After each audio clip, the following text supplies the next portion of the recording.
Estou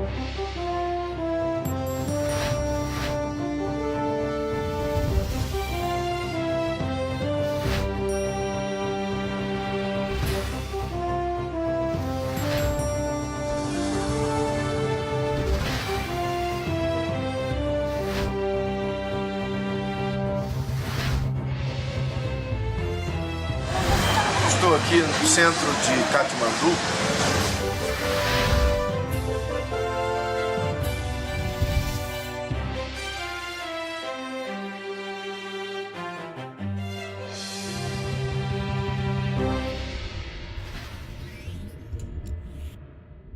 Comigo a vossa Bíblia, por favor,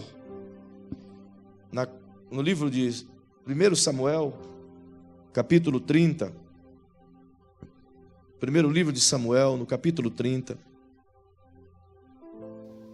Nós vamos ler alguns versículos. Ao menos, vamos ler até o 8. Eu gostaria, claro, de compreender o texto todo, mas vou procurar ser breve. Então, tente comigo ler até o verso 8. 1 Samuel, capítulo 30, verso 1 ao 8. Tão lindo ouvir o barulho de Bíblia, irmão. Sabe, é maravilhoso, né? Poder ver os irmãos procurando, é tão gostoso isso. Diz assim: chegando Davi e os seus homens ao terceiro dia a Ziclag, já os amalequitas com ímpeto tinham dado sobre o sul e Ziclag, e tinham ferido a Ziclag e a tinham queimado a fogo. Tinham levado cativas as mulheres e todos os que lá se achavam, tanto grandes quanto pequenos. A ninguém mataram, tão somente os levaram consigo e foram o seu caminho. Quando Davi e os seus homens chegaram à cidade, encontraram-na queimada a fogo, e suas mulheres, seus filhos e suas filhas levados cativos. Então Davi e o povo que se achava com ele alçaram a sua voz e choraram, até que não houve neles mais força para chorar. Também as duas mulheres de Davi tinham sido levadas cativas, Ainoã, a Jezreelita, e Abigail, que fora mulher de Nabal, o carmelita. Davi muito se angustiou, porque o povo falava em apedrejá-lo. A alma de todo o povo estava cheia de amargura, por causa dos seus filhos e das suas filhas. Mas Davi se fortaleceu no Senhor seu Deus. Então disse Davi a Abiatar, o sacerdote, filho de Aimeleque: traze-me aqui a estola sacerdotal. Abiatar trouxe a estola sacerdotal a Davi e consultou Davi ao Senhor: perseguirei eu a esta tropa? Alcançá-la-ei? Respondeu-lhe o Senhor: persegue-a, de certo a alcançarás, e tudo libertarás. Amém. Se possível, puder inclinar a sua cabecinha e fechar os seus olhinhos mais uma vez. Querido Rei, soberano, Senhor, absoluto em todo o tempo, nós te louvamos pelo privilégio de cultuar o teu nome, de ter sido alcançado pelo teu amor, pela tua graça, e aqui nessa igreja sermos congregados, termos uma família no qual possamos contar. É sempre bom poder estar aqui, Senhor, é sempre bom poder ouvir a tua voz e ler a tua palavra. Agora, Senhor, ministra a tua palavra sobre nós, sobre o nosso coração, que com certeza irá agasalhar aquilo que o Senhor tem para nos dar.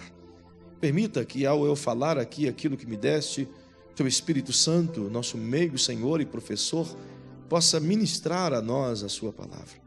E que possamos aprender, e aquilo que está aqui dito por ti, possa ser de lições preciosas a nós outros. Assim eu lhe peço, no nome de Jesus, hoje e sempre. Amém. Obrigado.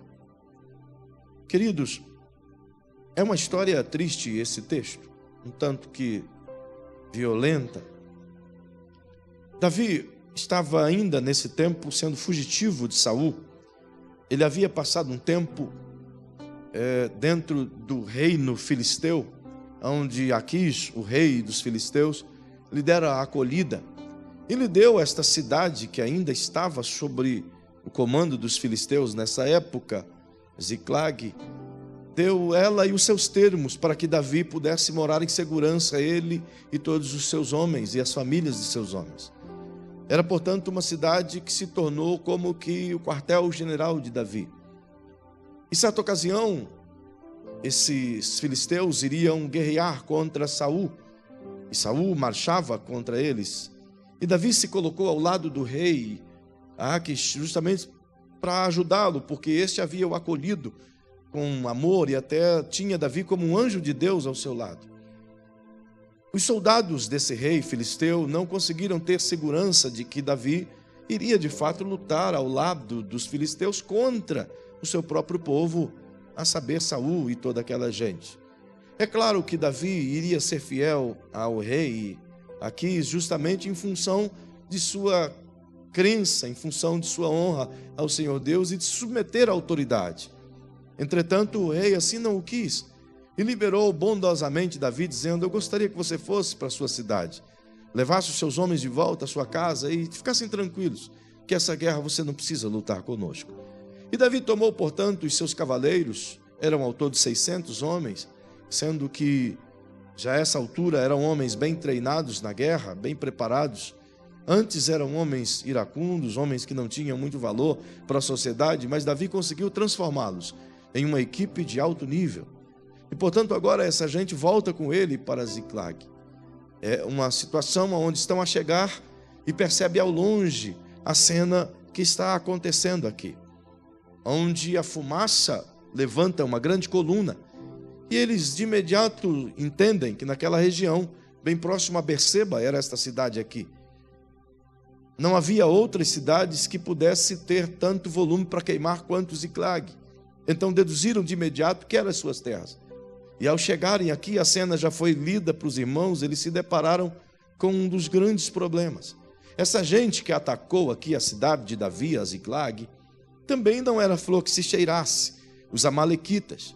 Davi os perseguiu e conseguiu acabar com todos eles, de uma forma muito violenta, embora o exército dos amalequitas era gigante perto do exército de Davi. Comparado ao exército de Davi, 30 mil homens seria impossível qualquer outro exército vencer. Entretanto, Davi, com toda a sua capacidade de guerra e os seus soldados, se dividiram em turmas e conseguiram eliminar por completo esses amalequitas. Mas acabaram com eles com tudo, salvo 400 garotos que eram armistas, ou seja, aqueles que ajudavam a carregar os fardos pesados, ou as águas, ou a comida, conseguiram escapar montados em camelos. E Davi, por serem garotos que eram apenas armeiros, não quis persegui-los e também destruí-los.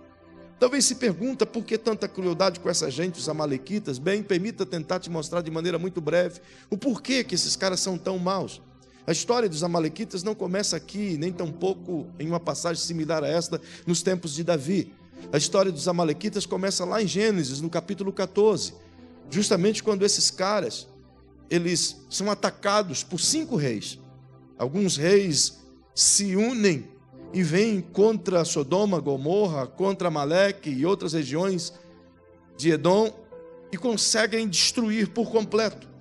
Nesse período havia dentro dessa região um parente de Abraão, o Ló, no qual foi levado cativo também por esse rei chamado Quedorlaomer.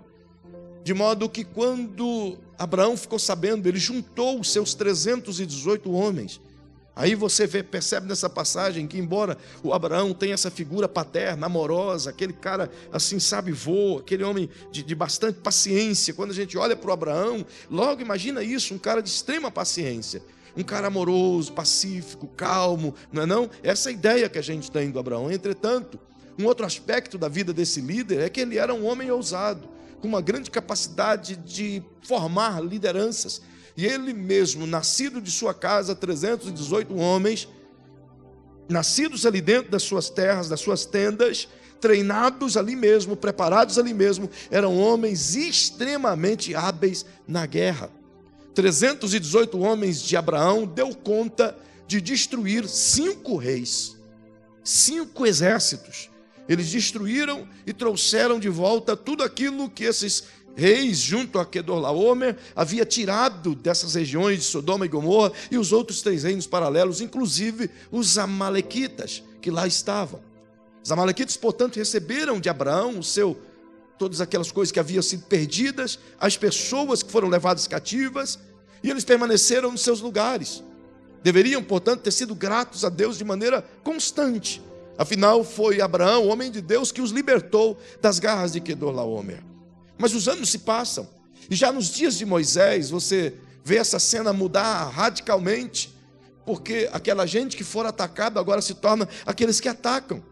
Se você observar de maneira muito clara e perceber isso, lá em Êxodo, no capítulo 17, verso 14, você vai ver uma sentença que Deus está dando através de Moisés aos amalequitas. Por quê?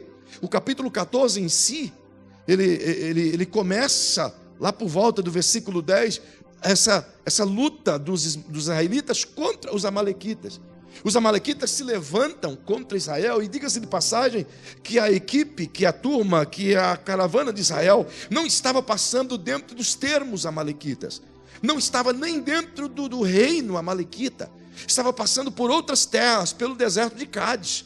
Agora perceba que à medida que eles se aproximam, os amalequitas se levantam. Amaleque, o tal do rei, se levanta com toda a ousadia, com violência, e ele vem lutar contra Israel, mas ele vem de uma forma injusta. Até porque naquele período e ainda nos dias de hoje parece que há um certo equilíbrio em guerras. Eles estabelecem alguns valores para ter guerra, alguns princípios nos quais tem que ser respeitado para guerrear. E um dos valores que até então era formulado entre os reis é que nunca se ataca os mais fracos, nunca se ataca os carregadores de comida, nunca se ataca os mais pobres, se ataca somente os soldados de frente. Entretanto, os amalequitas, eles fizeram ao contrário. Diz a Bíblia que eles vieram por trás de onde estava a equipe, ou seja, a caravana israelita, e eles deram com todo o ímpeto contra os velhos, os idosos e as grávidas e as crianças, e mataram os mais fracos, destruíram as partes mais fracas. Quando o exército que ia na frente percebeu que estava sendo atacado por trás, uma grande destruição já tinha sido causada. Foi onde Moisés chama Josué e compele aquela guerra, e ele sobe ao monte, e lá está com os braços abertos, e Josué na batalha, enquanto os braços de Moisés estavam levantados, os israelitas estavam ganhando a guerra, e à medida que os braços iam cansando, os israelitas iam perdendo. Então eles pegaram a pedra, se sentaram embaixo, levantaram os braços de Moisés, e a vitória foi dada por Deus aos israelitas sobre os amalequitas, mas não os destruiu por completo. Então Deus dá uma sentença nesse capítulo 14, o verso 17 de Êxodo, dizendo: Moisés, escreve num livro isso a Josué: quando eu der paz às terras que vocês hão de herdar, e quando o reino de vocês forem consolidados, eu quero que vocês se lembrem do que os amalequitas estão fazendo aqui agora, injustamente com Israel, e os eliminem da face da terra, varrem o nome e a memória dos amalequitas da face da terra, porque eles agiram injustamente contra os mais fracos, contra os idosos, contra as grávidas e contra as crianças. Tal era a raiva dos amalequitas. Passado o tempo, Deus, ainda usando Moisés, lá em Deuteronômio, no capítulo 25, verso 19, ele lembra Moisés, lembra do que eu te falei? Lembra do que os amalequitas, inclusive ele usa isso dentro de uma lei onde ele estava falando de medidas injustas, 2 pesos e 2 medidas. E quando ele fala de 2 pesos e 2 medidas, ele se lembra da fala dos amalequitas, que eles foram completamente injustos, guerrearam injustamente, ou seja, usaram de artimanhas fora dos padrões do que os homens concordavam do que era guerra naquele período. Então Deus diz a Moisés: lembra-se de quando chegar na terra e fizer toda a paz, exterminem toda a herança dos amalequitas. Não se esqueça disso, disse Deus. O tempo passou, e quando você vai lá em 1 Samuel, no capítulo 15, e o verso 2, Deus usa Samuel e diz a Saul, dizendo: Saul, pegue o exército israelita e se levante contra os amalequitas, porque eles fizeram o mal, não apenas contra o Senhor, mas contra os filhos pequenos do Senhor. Traíram, inclusive, as crianças e os idosos. Então, por causa disso, e dei uma palavra, cumpra aquilo que foi dito. Saul foi lá e tentou executar, e fez aquilo que achava certo. Ele executou muita gente, mas preservou Agag, o rei dos amalequitas. Preservou os bois, os valores, o dinheiro, a prata, o ouro, e trouxe para si, desobedecendo a Deus. Foi nesse momento que houve a derrocada de Saul, que Deus disse: olha, não quero mais esse cara como rei no meu termo, de maneira nenhuma. Ele perdeu o direito de ser rei ali, porque desobedeceu a Deus. É ali que Samuel diz, olha, é melhor obedecer do que sacrificar. Então, por conta disso, os amalequitas ainda permaneceram ativos e se tornando cada vez mais altivos e violentos contra todas as nações. Mas agora, 20 anos se passam e novamente eles aparecem em cena. 23 anos, aliás, se passam e eles aparecem em cena aqui agora. Outra vez, invadindo terras que não lhes pertenciam e atacando justamente de forma indefesa. Perceba que o exército não estava em Ziclag, não havia segurança em Ziclag. Ele sabia que não havia segurança em Ziclag, só havia mulheres e crianças. Então foram lá e queimaram tudo a fogo e levaram cativas as mulheres e as crianças para os seus termos. O que eles iriam fazer com as mulheres? Imaginam vocês. O que queriam fazer com as crianças? É claro que os homens iam tomar as belas para si, as outras seriam escravas. Era assim que se funcionavam os espólios naquele tempo. E em muitos lugares ainda assim se funciona. E é nessa circunstância que essa cena aqui é descrita, onde aparece o desespero de um exército inteiro, quando se aproxima de sua cidade e vê a destruição, quando não fica uma viva só a alma ali esperando por Davi. Ao contrário, tudo é levado e tudo é queimado. Ora, dores inesperadas vêm justamente por situações inesperadas. E o que está acontecendo aqui é uma coisa que nenhum deles esperava. Davi era um homem habituado a viver nos desertos da vida. Havia passado por inúmeras provas para se tornar o rei que se tornou. Havia submetido a grandes dilemas para se tornar o gigante que ele foi. Entretanto, nenhum gigante, ainda que você tenha todo tipo de prova, ainda que você se torne um campeão, ainda que você se torne um valente em todas as provas que você teve êxito, e seja reconhecido como um grande líder, vai chegar um dado momento que alguma coisa vai te desestabilizar. Obviamente, isso aqui é mais do que suficiente para desestabilizar alguém. Imagine você chegar na tua casa agora, ao terminar o culto, voltar para casa, e você chegando lá, você percebe que está tudo queimado. E pior, se você tivesse sua família em casa, só você veio para o culto, você saber que a tua família foi levada cativa. E que você agora não sabe se eles estão vivos ou se estão mortos. Tudo que sabe é que foi queimado tudo que tu tem, e que alguém sorrateiramente levou aquilo que você tinha de melhor, ou seja, os seus filhos. Essa circunstância na qual esse exército aqui se depara, uma situação de dor. E é baseado nisso que o Senhor me deu esse entendimento de uma mensagem à voz desta noite, e creio ser do Senhor. E por isso eu pergunto, e peço a você fazer essa pergunta para alguém, como um tema para essa meditação aqui esta noite. Pergunte para quem está ao seu lado, o que fazer no dia da angústia? O que fazer quando a angústia chegar? O que fazer quando as dores inesperadamente chegam? O que fazer quando de súbito uma tempestade toma você? O que fazer quando a dificuldade bate na tua porta? E aliás, diga-se de passagem que ninguém se prepara para a dificuldade. Nenhum de nós se prepara para a calamidade. Nenhum de nós se move construindo coisas esperando o dia mau. Ninguém. Nenhum de nós faz isso. Quem é que se prepara dizendo, eu vou colocar uma farmácia aqui em casa para o dia que eu ficar doente? Quem é que, a não ser comprar o caixão antecipadamente como a gente compra através do Prever? Isso é a única coisa que a gente se prepara. Mas isso não significa que a gente quer morrer. A gente não quer usar nunca aquele negócio. E se alguém quiser, eu já disse várias vezes, tem aí à disposição. E do melhor.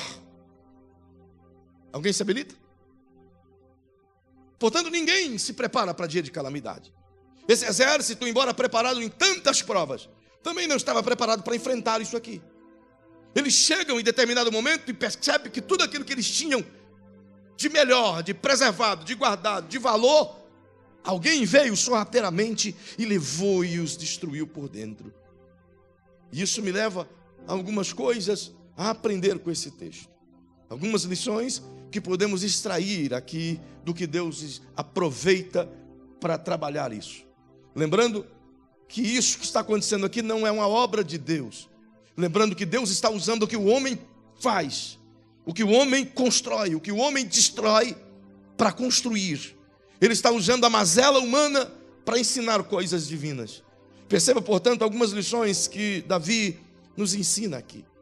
E a primeira lição que extraio desse texto para nós esta noite, respondendo essa pergunta do que fazermos quando a angústia chegar, eu encontro adentro desse versículo 4, onde a Bíblia diz, então Davi e o povo que se achava com ele levantaram a sua voz e choraram. E choraram de tal maneira até que não houvesse mais força neles para chorar. Vocês imaginam um pranto assim? Já passaram para pensar homens valentes, homens de guerra como esses aqui, homens capazes de romper um exército de 1000 homens, um só dava conta? Homens como Jabezão, por exemplo, que estava aqui no meio, que com uma lança, ele foi capaz de matar num só dia 800 homens. Imagine, homens que eram tão hábeis em armas, como um outro valente de Davi, com a sua espada, ele lutou o dia inteiro e matou centenas de homens, a ponto de sua espada ficar pegada na mão dele. Eram homens de alto nível, homens de grande capacidade destrutiva, um exército violentíssimo. E essa gente, por mais homem que seja, por mais valente que seja, por mais violento que seja, por mais guardador que seja, chega um dado momento que desmonta. Não dá para você imaginar aqui homens tão bravos, tão machões, chorando até acabar as forças. Dá para imaginar um negócio desse? Dá para imaginar alguém aqui encarando uma situação como essa e vendo homens arrões fortões, com bíceps enormes, com espadas gigantescas, com o osso no chão, urrando de dor, de lágrimas?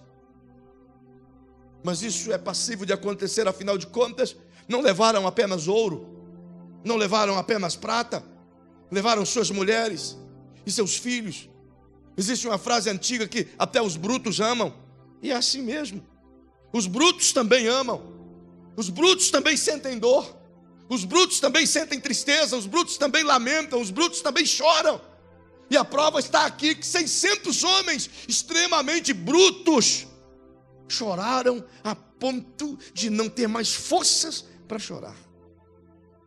Talvez eu esteja falando com pessoas que já viveu situação semelhante a esta, que já chorou no mesmo nível que esses caras choraram, que já lamentou no mesmo nível em que eles lamentaram. Há momentos tão intensos que até secou o reservatório de lágrimas e o corpo se esvaiu as dores, e a ponto de não conseguir mais nem sequer chorar, e passa isso por um transe mental. Esses caras chegaram a esse ponto, e isso me ensina uma primeira lição. E eu queria que você dissesse para quem está ao seu lado. Eu vou convidar o Anderson para vir para cá, para me ajudar nessa parada aqui, que esse negocinho está muito morto. Eu queria que você avivasse um pouco comigo aqui. Eu sou igual o Eliseu, ele não conseguia profetizar se não tivesse um tangedor. Então eu estou copiando essa ideia de Eliseu, e isso é muito legal. Então diga para quem está pertinho de você, por favor, olhe para essa pessoa e diga: sabe o que fazer quando a angústia chegar? Aprenda a lidar com a sua dor. Está aí uma coisa muito difícil, irmão. Como é que a gente consegue aprender a lidar com a dor? Está aí uma coisa que não se ensina em faculdade nem em seminário. Está aí uma coisa que a gente não consegue explicar logicamente. Está aí uma coisa que nenhum pastor consegue chegar num velório, por exemplo, e consolar aquele que perdeu o ente querido. Qual é o tipo de sermão que você dá? Qual é a palavra amigável que você arranca a dor das pessoas? Qual é o tipo de coisa que você consegue dizer em que tudo fica muito legal e a pessoa diz: ah, é isso aí mesmo, já arrancou a dor daqui de dentro? Qual é o tipo de palavra seria adequada para juntar esses 600 homens e dizer a eles: ei, vou falar uma palavra aqui para vocês que vai acalmar o coração de vocês? Qual? O único que poderia fazer isso é Deus, e Ele também não faz isso agora. Ele também não responde agora. Então, como aprender a lidar com a dor?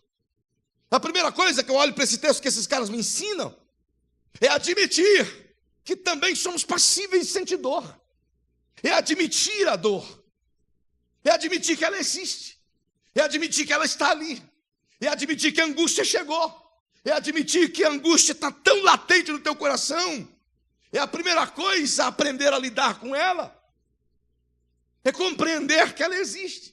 E tentar disfarçar a dor é a pior coisa. Não é um bom remédio. Tentar imaginar que aquilo é apenas um sentimento passageiro é o pior remédio. Quantas pessoas que não conseguiram lidar com a sua dor e transformaram aquilo em um câncer dentro de suas almas. Quantas pessoas que ao invés de liberarem a dor e chorarem até amargar, cultivaram aquilo e ainda hoje Aquela mesma dor que era para ter sido liberada continua machucando. Quantas pessoas que não conseguiram superar as perdas? Quantas pessoas que não conseguiram superar aquilo que sofreu? E aquilo que sofreu se tornou como flechas pontiagudas todas as vezes que a sua memória o faz lembrar. Justamente porque não conseguiu admitir que aquilo que dói tem que ser colocado para fora. A primeira coisa que esses valentes me ensinam é que por serem valentes não reservavam o que machucava. Por serem valentes não armazenavam aqui dentro aquilo que os apontava, aquilo que os feria. Então chora, põe para fora, urra, lamenta, deixa as lágrimas caírem. Pelo menos exaure aquilo que te machuca, sabe? Pelo menos expulsa aquilo que te aprisiona. E eles assim começaram a fazer. A segunda coisa que eles fazem aqui nesse texto que me ensina, para aprender a lidar com a dor, coloque a mão no ombro de quem está ao seu lado e diga: aprenda. Para lidar com a dor, tem que sempre contar com alguém. Esse é um segredo extraordinário que esses caras tinham. Todos eles choraram uníssono. Aviva, filho, aviva, aviva, aviva. Todos eles choraram no mesmo pacote, irmão. Todos eles. Não tinha um que não chorava e o outro observava. Não, senhores, todos choraram iguais. Sabe o que isso quer dizer? Que eles contavam uns com os outros. Que eles sabiam que é melhor, você pode sofrer a dor, mas é melhor sofrer a dor ao lado de uma família do que sofrer a dor sozinho. Ainda que sofra, mas tem uma família para te ajudar a sofrer. Ainda que chore, mas tem alguém ao teu lado para te ajudar a chorar. E é isso que Paulo quis nos ensinar, dizendo: chorai com os que choram, alegrai com os que se alegram. Porque não tem coisa mais difícil você aguentar a dor sozinho, chorar sozinho. Então chacoalhe o homem que tem ao seu lado e diga: ei, eu sou família, eu sou igreja. O grande problema da maioria das pessoas é que elas querem que todo mundo as console, mas quando alguém precisa, ela nunca consola ninguém. Isso é o grande problema. É que nós nos transformamos como o foco central da dor, onde todos têm que nos ajudar, mas quando os outros precisam de ajuda, não sou capaz de ajudar. Esse é o grande problema. Então aí a gente cria barreiras conosco mesmo e nos tornamos egocentristas, onde somos o único foco importante da vida.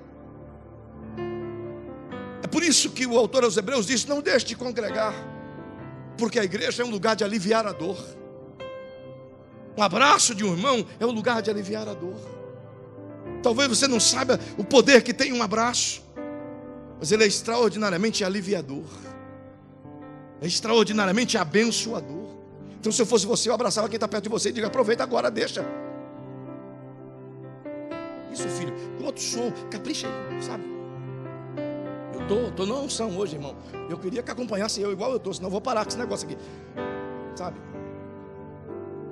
A segunda coisa que eu aprendo com esses valentes aqui, em meio à sua dor, em meio à sua lágrima, em meio à sua perda, está exatamente no versículo 5. Diz assim: também as duas mulheres de Davi tinham sido levadas cativas, sabe? Agora pensa comigo, os caras chegam ali, o próprio Davi, um valente Davi. Gente, o cara enfrentou um gigante de 3,20 metros. Ele enfrentava exércitos inteiros sozinho. Você não vai encontrar na Bíblia um cara mais corajoso do que o Davi. Não, não tem. Aí você tem o Sansão. O Sansão, ele atacou um leão porque o Espírito Santo tomou e ele atacou um leão. O Davi atacou um leão porque o leão atacou uma ovelha dele. E diga-se de passagem que ele era um moleque. O Sansão era um homem, ele era um moleque. E ele falou: leão, tu vai pegar minha ovelha, vai, mas custa. E matou o leão. E fez o mesmo com o lobo. E os piás na idade de Davi desse tempo correm de ratos, mas o Davi encarava leões e lobos. Então você não encontra um cara tão valente quanto ele na Bíblia, não encontra. Mas você vê esse cara valente agora, despedaçado no chão, em lágrimas angustiantes. As mulheres que ele amava foram levadas. Os filhos pequenos que ele tinha foram levados. E a segunda coisa que eu aprendo nesse texto, e eu queria que você citasse para quem está pertinho de você, por bondade, diga: aprenda a lidar com a ansiedade. Que fazer no meio quando a angústia chegar? Aprenda a lidar com a ansiedade, irmão. Por quê? Porque ela é que alimenta a dor. O Davi sabia que as duas mulheres e seus filhos foram levados. Agora imagina você o que é lidar não só com o saber que foi levado, mas o que a ansiedade produz. O que está fazendo com ela agora? O que está acontecendo agora? O que o exército está fazendo com a minha esposa? O que aqueles homens malvados estão fazendo com as minhas filhas? O que aquelas pessoas estão fazendo? Imagine você, do momento em que o Davi soube de tudo isso, até o momento em que ele recuperou a família, foram 28 horas. 28 horas de angústia, de ansiedade e de tensão na alma. Imagine quantas flechas na alma de Davi, o diabo dizendo: para que ir atrás? Já foi. Antecipando a dor. Quantos pensamentos de morte passou na mente daqueles homens? Quantas palavras na sua alma dizendo o que fizeram? Estupraram a mulher. Pois essa era a primeira prática dos exércitos daquele tempo. Estupravam as virgens, estupravam as mulheres. As que eram bonitas eram levadas cativas para os seus afazeres pessoais. As outras eram escravas. Muitas delas eram dadas aos soldados para que eles abusassem delas até que ela não aguentasse mais. Tem relatos bíblicos de mulheres que foram molestadas e abusadas 80 vezes até morrerem. Era assim que eles faziam. Então imagine a mente desses soldados, porque muitos destes também fizeram o mesmo. O que estão fazendo agora com as nossas famílias? A ansiedade enclausura as suas almas. E se não aprender a lidar com a ansiedade, ela te mata antes de você tentar reconquistar aquilo que perdeu. Se não entender que a ansiedade é uma arma maligna contra a fé, pois ela alimenta a dor. A ansiedade anula toda a possibilidade de crença. A ansiedade é o que faz nos antecipar a perca. Nos tornamos ansiosos por aquilo que ainda não existe. A ansiedade trabalha no futuro. Diga para quem está ao seu lado: a ansiedade projeta nossa mente para aquilo que ainda não aconteceu no futuro. Toda ansiedade nunca trabalha no passado. Toda ansiedade só trabalha com aquilo que ainda não aconteceu, na probabilidade mental de que vai acontecer. Agora melhora essa fala um pouco mais entonado e diga para quem está ao seu lado: mas a fé não trabalha no futuro, trabalha no presente. A fé não diz vai ser curado, a fé diz está curado.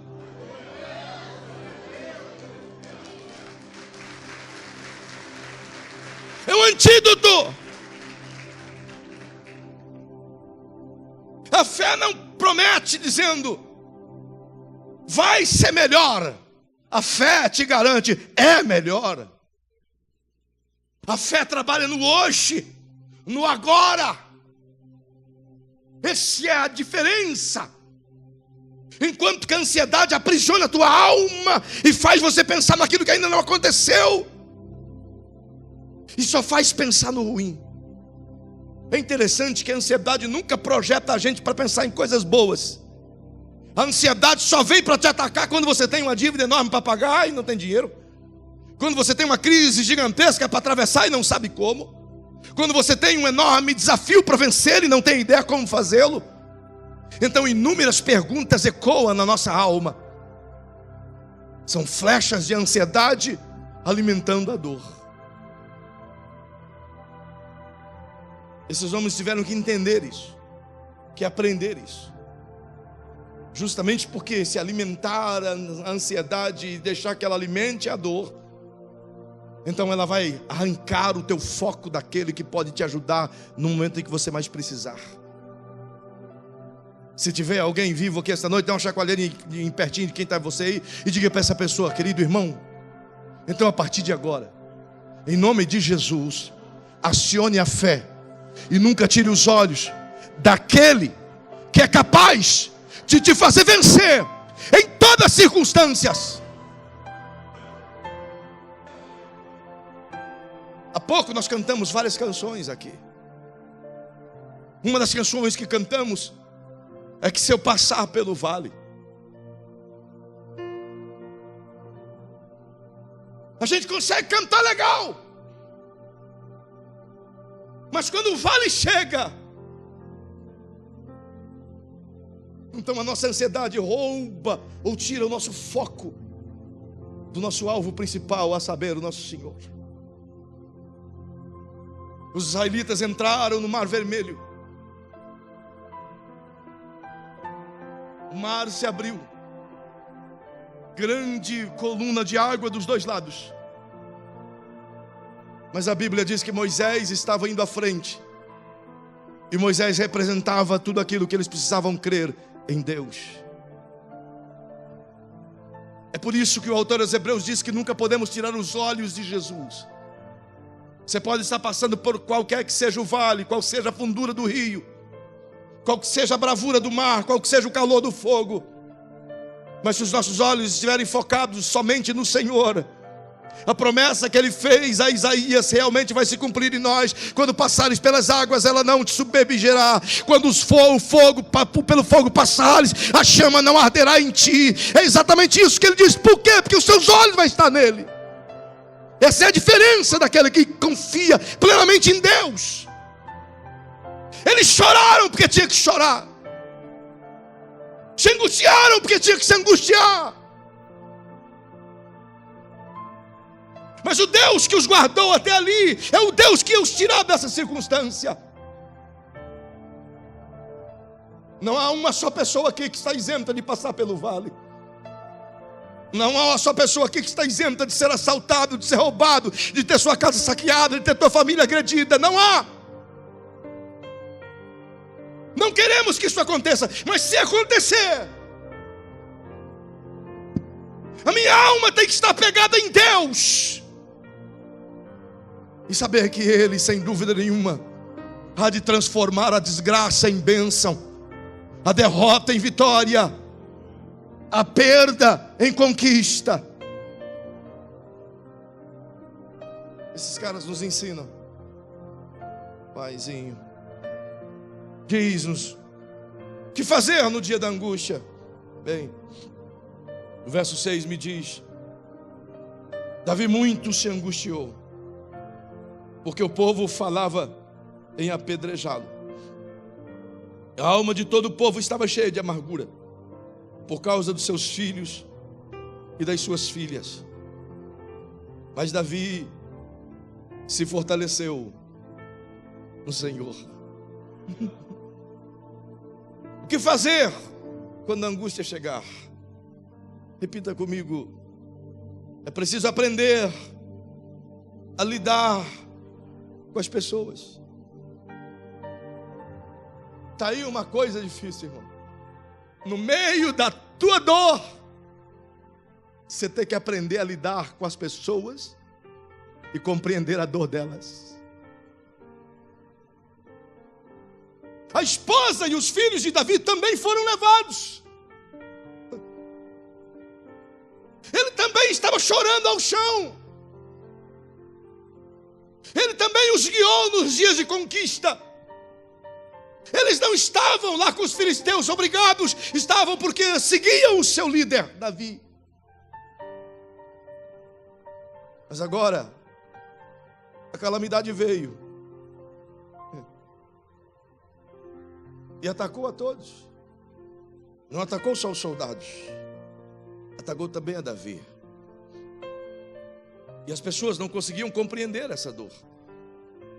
Elas entendiam apenas que tinham perdido, mas não compreendiam o significado da dor. Então, quando não compreendem o significado da sua dor, tem que achar alguém a quem culpar. E o maior problema é você lidar com as pessoas justamente quando elas estão em dores.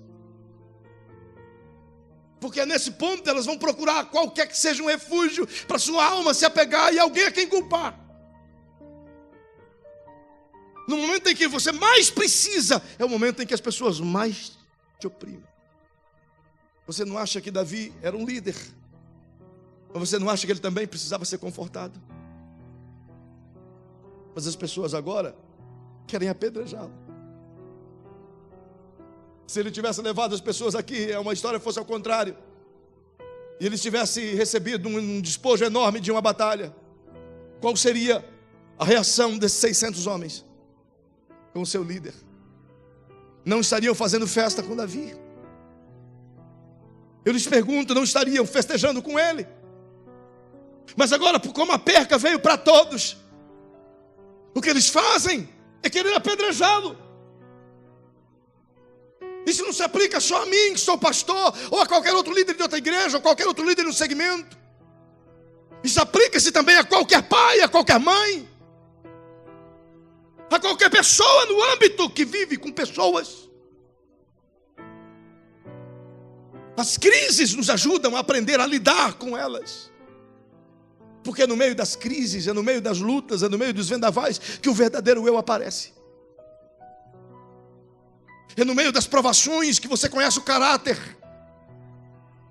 que você conhece a verdade, que as escamas caem, que as máscaras caem. E Deus permite que as lutas apertem-nos, justamente porque é no meio dela que a gente consegue ser sincero. A gente consegue mostrar quem somos de verdade. Diga para quem está ao seu lado, no meio das provações, que a gente consegue descobrir com quem podemos contar. Sabe, queridos, a vida pastoral é um desafio. Tem dias que é necessário a gente estar aqui subindo e pregando para você, dizendo que você vai vencer. Mas tudo que a gente queria é estar aqui ao sentado e alguém dizendo: filho, você que vai vencer. Tem dia que você está distribuindo abraços, abraços, abraços, porque você quer ver as pessoas felizes. Mas tudo que você queria era que alguém viesse te abraçar para também te querer ver feliz. E a vida é cheia de coisas assim. Os momentos mais conflitantes, eles servem exatamente para nos pontuar com quem nós iremos a partir de então contar de verdade. E não se engane, todas as pessoas aqui vão procurar defeitos uns nos outros na hora da angústia. Vão procurar meios para culpar alguém. O único que não é culpado dos vendavais somos nós mesmos. Mas a gente sempre vai procurar alguém para lançar a culpa, até pelos nossos fracassos. As pessoas perdem a sua fé em Deus, culpam seus líderes espirituais. As pessoas desviam do Senhor Jesus, culpam a denominação na qual congregam. As pessoas se endividam e culpam Deus que não as abençoou. Elas se separam de seus casamentos e dizem que o Senhor não esteve no meio protegendo. Porque é mais fácil jogar a culpa nos outros do que reconhecer aquilo que fez de errado. No meio das angústias, o Senhor ensina-nos a conhecer a nós mesmos, a aprender a lidar com as pessoas que conosco convivem. E o único jeito de conhecer a nós mesmos é no meio de tempestades e crises, queridos. Quando somos amassados ao máximo do amassamento, então o melhor do nosso suco sai no final. É por isso que não poucas vezes tem crentes e mais crentes que não saem da prova. Às vezes é porque não foram aprovados. Outras vezes é porque precisam outra vez serem por Deus amassados, para novas coisas serem tiradas e outras acrescentadas. Então coloque a mão sobre o ombro de quem está ao seu lado assim e diga: quando a dor chegar, Do jeito que ela vier, ao invés de reclamar, ao invés de murmurar, procure entender por que a dor veio. Sabe? Não olhe para o teu vizinho para entender por que a dor veio. Vamos olhar para dentro de nós mesmos. E olhando aqui dentro, a gente vai entender por que ela veio. Por que Deus permitiu? Olha para dentro. A resposta não está no teu vizinho. Ele também está com dor. A resposta não está no teu parente, ele também enfrenta dor. A resposta está aqui dentro. A minha dor tem uma causa. E eu preciso passar por isso, para que algo dentro de mim seja mudado. O que fazer quando a angústia chegar? Bem, esse verso ainda me ensina a última frase desse verso. Mas Davi se fortaleceu no Senhor.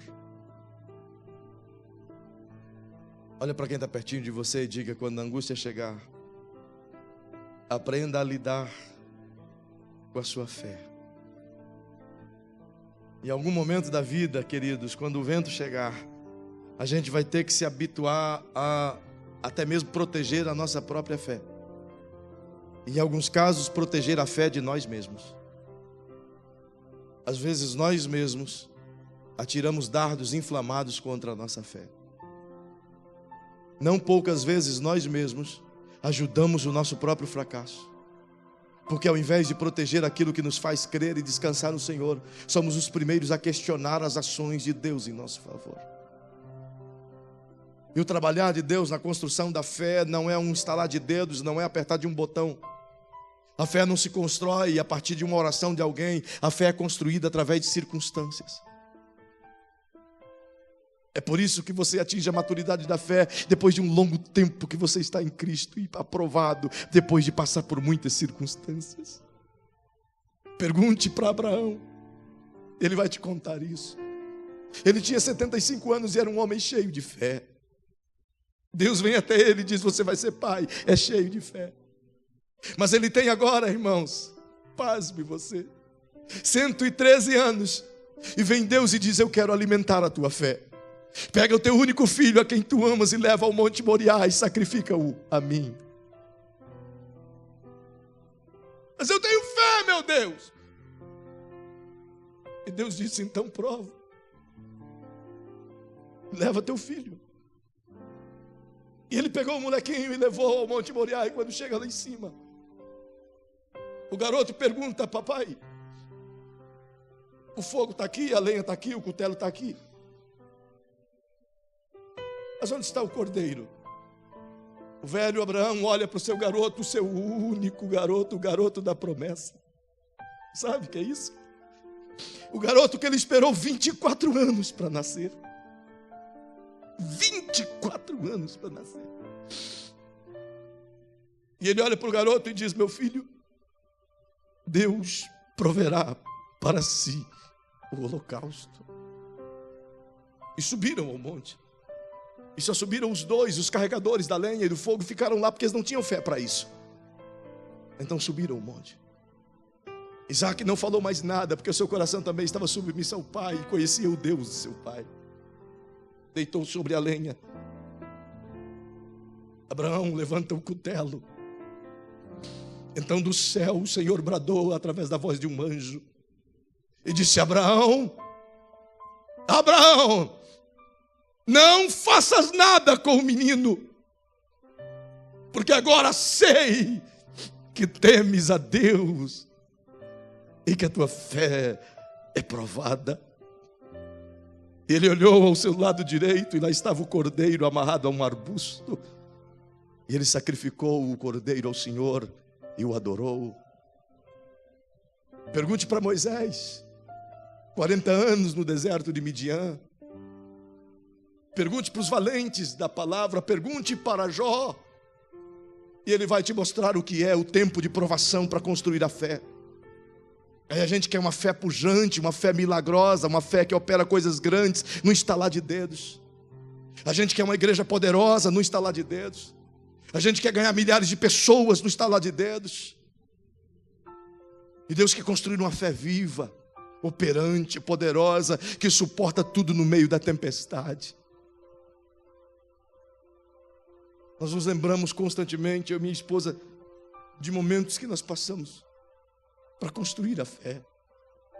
Quando o Senhor nos chamou para o campo missionário, em 98, recém-casados, sem salário, sem nada.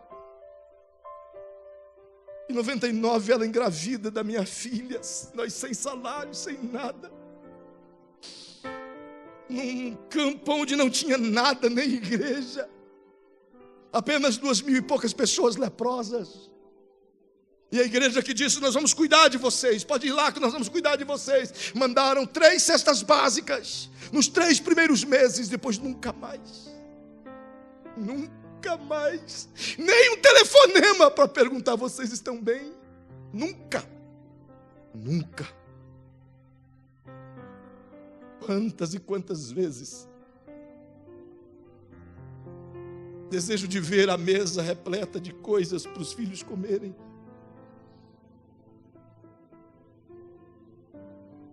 Mas não tinha nada para dar. Quantas vezes as crianças pediam para ela bala, uma bala. E a gente não tem dinheiro para comprar uma bala. Não é assim, não tem hoje, amanhã tem, não, é meses não tendo. Sabe o que é você ganhar 1 litro de leite e dividi-lo em 10 mamadeiras e encher o resto de água?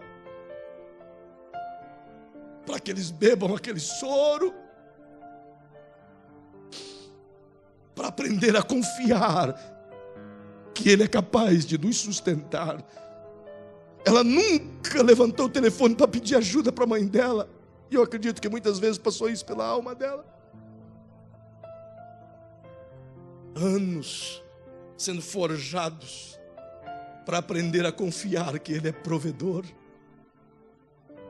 para entender que na bênção eu vou dar glória a Deus, e não estando na bênção eu vou dar glória a Deus do mesmo jeito, para construir uma fé viva, que não importa as circunstâncias, eu sei que Deus está lá, não importa a luta, eu sei que Deus está lá, eu sei. Passamos por vales e mais vales, e constantemente enfrentamos vales, eu e ela. As pessoas vêm e questionam: mas por que está doente? Por que vocês pregam tanto a fé? A nossa fé, ela está baseada em Deus, e Deus sabe o quanto Ele quer nos usar, por isso Ele permite nós passar por forças, por buracos, por tempestades, e no meio disso, enquanto a gente sofre, Ele está abençoando alguém. A fé em Deus é aquela que te capacita a estar bem com Ele, seja qual for a circunstância. Há uma canção que o pastor Joseph canta aqui, que diz: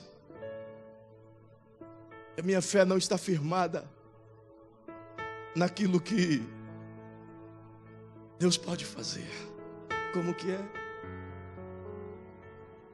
Porque eu aprendi a te adorar pelo que és. Olha aí, vamos cantar. Canta comigo essa canção. Minha fé não está firmada nas coisas que podes fazer, pois aprendi a te adorar pelo que és. Olha, dele veio sim o amém, somente dele, mais ninguém. A Deus seja o louvor. Então a gente aprendeu assim: se Deus fizer, Ele é Deus. se não fizer, Ele é Deus. Se a porta abrir, Ele é Deus. E se fechar? Mas se fechar, continua sendo Deus. Se a doença vier, Ele é Deus. se curado eu for, se tudo der certo, Ele é Deus. E se se não der? Mas se não der, continua sendo Em pé. Deus. Minha fé não está firmada nas coisas que podes fazer. Eu aprendi a te adorar pelo que és. Dele veio sim, amém. Somente dele, mais ninguém. A Deus seja o louvor. Se Deus fizer, Ele é Deus. Se não fizer, Ele é Deus. Se a porta abrir, mas se fechar, continua sendo Deus. Se a doença vier, Ele é Deus. Se curado eu for, se tudo der certo, Ele é Deus. Mas se não der, continua sendo Deus. Então nós aprendemos. Quando o gás acabava, quantas vezes,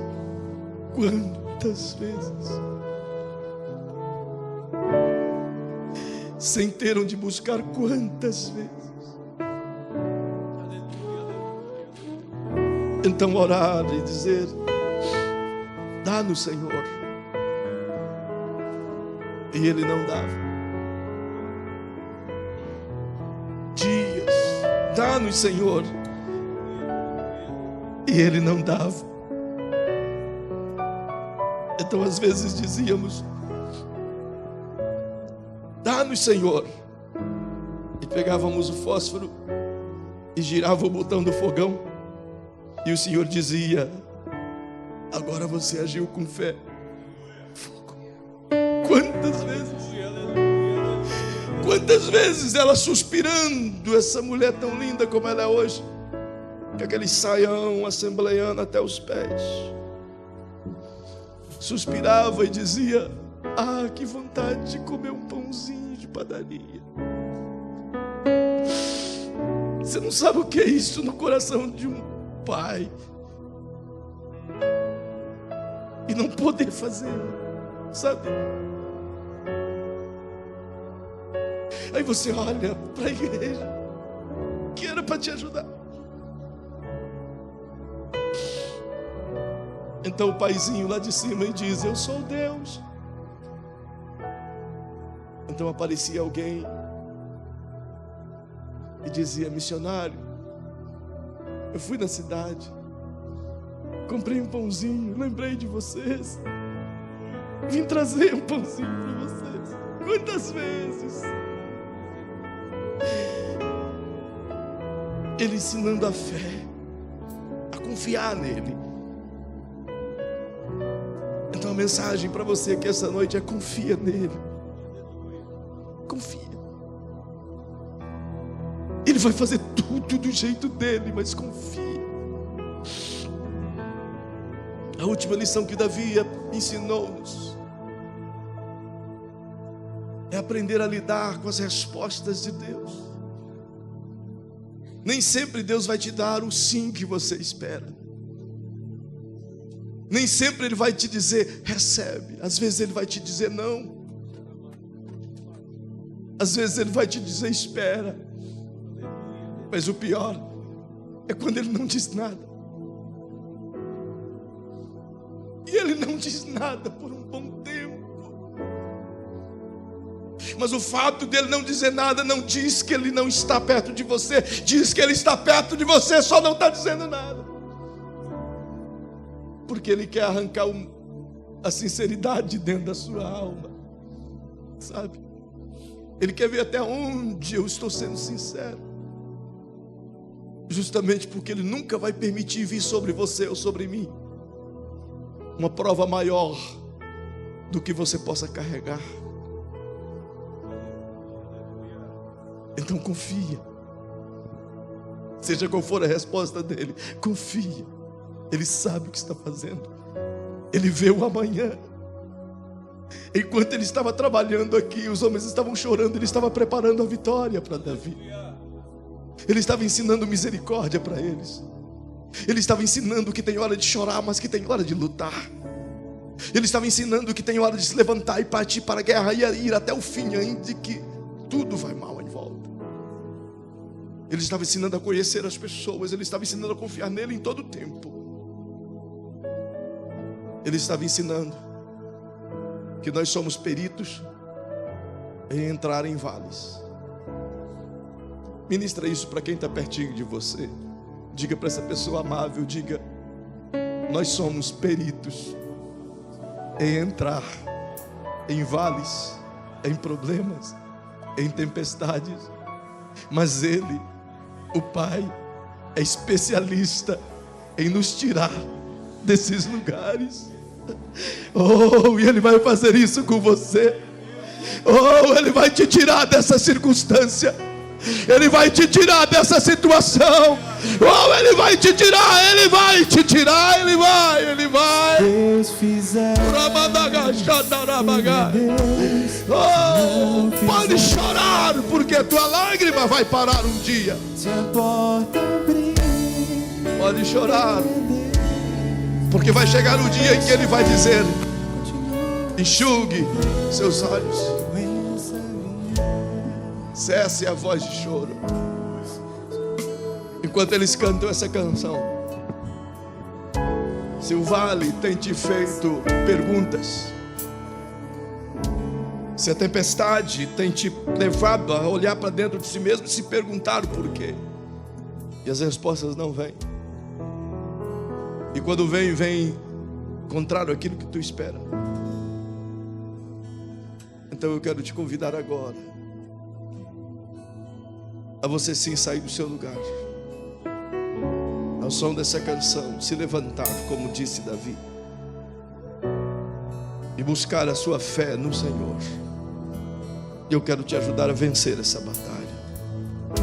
Se essa mensagem falou com o teu coração em algum momento, enquanto ele canta, sai do seu lugar e vem diante desse altar. Se algo está balbuciando ao seu coração, sai do seu lugar. está firmada as coisas que podes fazer. Aprendi a te adorar pelo que é. Nele veio sim o amém, somente dele mais ninguém. A Deus seja se Deus fizer, se não fizer, se a porta abrir, mas se fechar, continua sendo Deus. Se a doença vier, Ele é Deus. Se nada eu for, Ele é Deus. Se tudo der certo, Ele é Deus. Mas se não der, continua sendo Deus. Alguém aqui essa noite, enquanto essas pessoas aqui estão orando, há alguém aqui essa noite que deseja entregar a sua alma para Jesus. Talvez o vento, o vale, o mar, a tempestade está te apontando para isso agora. Se houver alguém aqui essa noite que diz: eu quero entregar meu coração a Jesus agora, onde você estiver, basta você levantar uma de suas mãos e nós vamos orar com você, abraçar você, cuidar de você. Se houver alguém agora, onde você estiver, que deseja entregar-se a Jesus, dizendo: Senhor, eis-me aqui, quero ser totalmente teu, quero enfrentar esse vale contigo, sozinho não mais caminharei contigo. Se houver alguém aqui agora, em nome de Jesus, onde você estiver, só levante uma de suas mãos. Se houver alguém essa noite que queira entregar-se a Jesus, basta dar um sinal com a sua mãozinha e nós vamos orar com você. Peço à igreja a fechar os seus olhinhos, orar comigo, chorar comigo. Talvez esse vale tenha te levado a lágrimas sem fim. Talvez aqui você não tenha conseguido chorar, mas quando você está sozinho em casa, se o teu travesseiro pudesse falar as lágrimas secretas que você derrama, se o seu secreto pudesse revelar as lágrimas que você derrama, em nome do Senhor.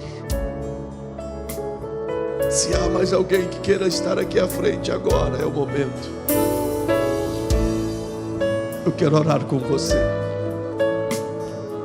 Paizinho, Paizinho querido,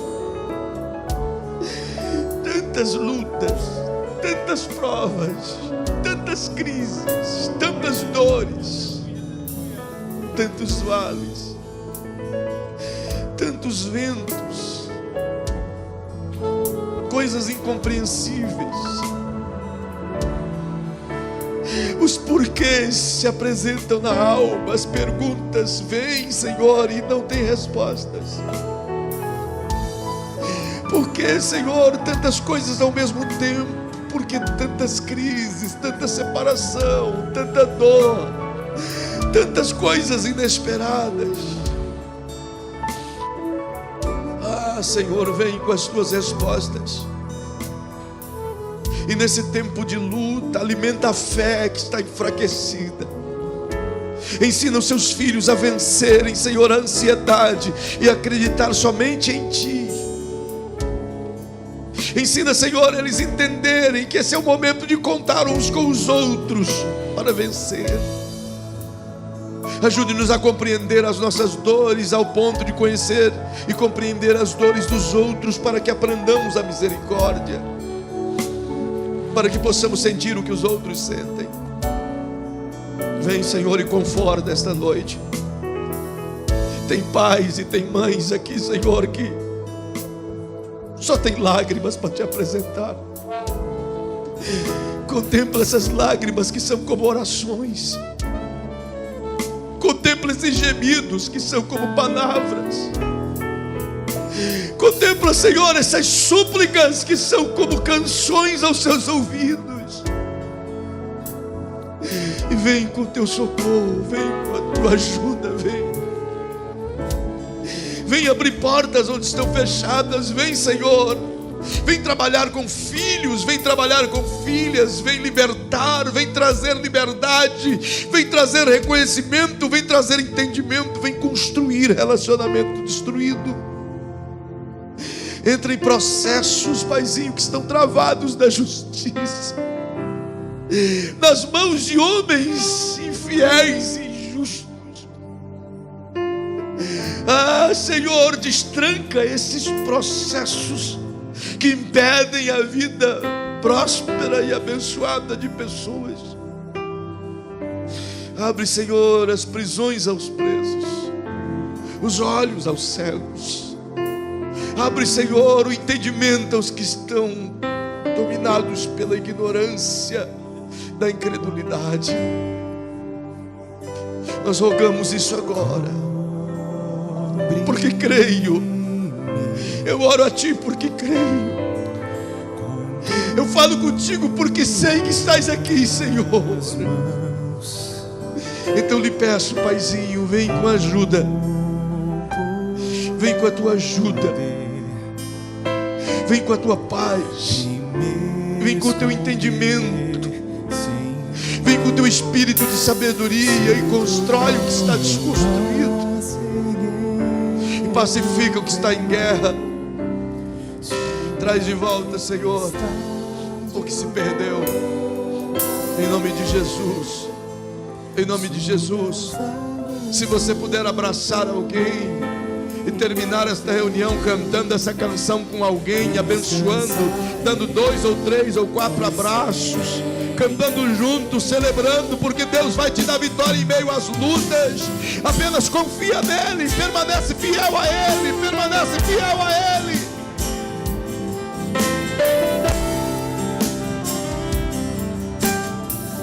Sai do seu lugar e dê abraços em alguém e diga: você vai passar por isso, você vai vencer, o Senhor estará te ajudando.